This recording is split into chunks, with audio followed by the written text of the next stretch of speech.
Au Burkina Faso, les besoins annuels en produits pétroliers liquides sont estimés environ à 500 000 mètres cubes par an. La consommation nationale est principalement composée de l'essence sans plomb, le super 91 et le gasoil. Dans ce pays où une bonne partie de la population urbaine notamment utilise ses propres moyens de locomotion, voitures ou mobylettes, par jour, ce sont des milliers de consommateurs qui font un détour dans les nombreuses stations-service pour se procurer le précieux liquide.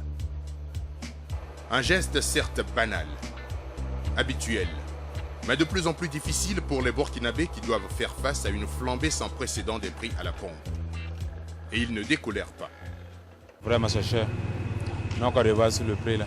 Des fois avec 700 francs tu peux faire la journée, mais maintenant tu es obligé de mettre 1000 francs pour faire la journée. Donc ça va pas. Je trouve que c'est trop cher, excessivement cher.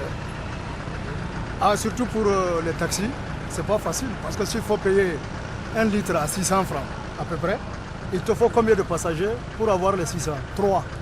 Et que tu dois déposer à Tampuy. De Tampuy au grand marché. Il faut faire aller-retour. Vous allez avec 3 personnes, vous revenez vite. Comment on peut s'en sortir? Direction la Sonabi pour mieux comprendre le pourquoi de la flambée des prix.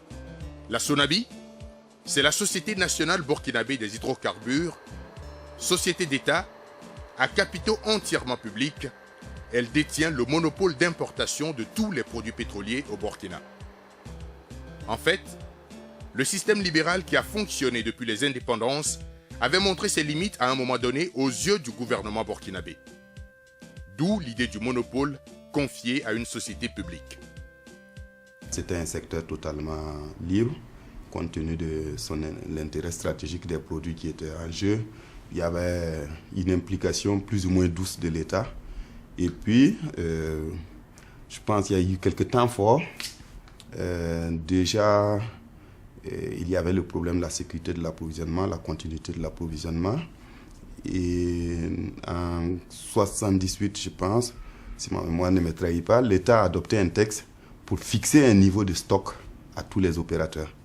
Et il devait donc, au terme de ce texte-là, observer 90 jours de stock de sécurité et 30 jours de stock de roulement.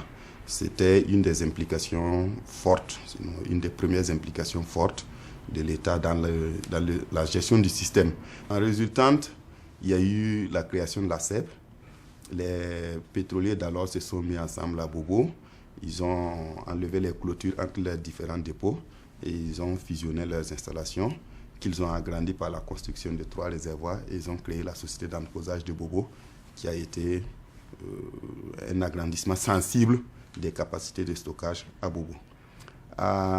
Pour la zone de Ouaga, il y avait en plus de la faiblesse des capacités de stockage, on était autour de 6 000 m3. Il y avait aussi que l'emplacement n'était plus très propice. Et il était question donc de construire de nouvelles installations hors de la ville. Et ça a été la création de la CEBI.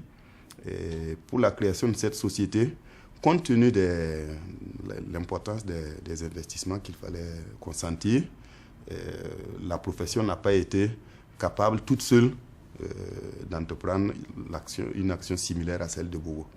Donc l'État, à travers lui-même et ses démembrements, a participé à la création d'une société d'économie mixte qui s'appelait la CEBI, Société d'entreposage de Bingo, qui est devenue plus tard Société d'entreposage burkinabé d'hydrocarbures, et pour pouvoir réaliser l'infrastructure.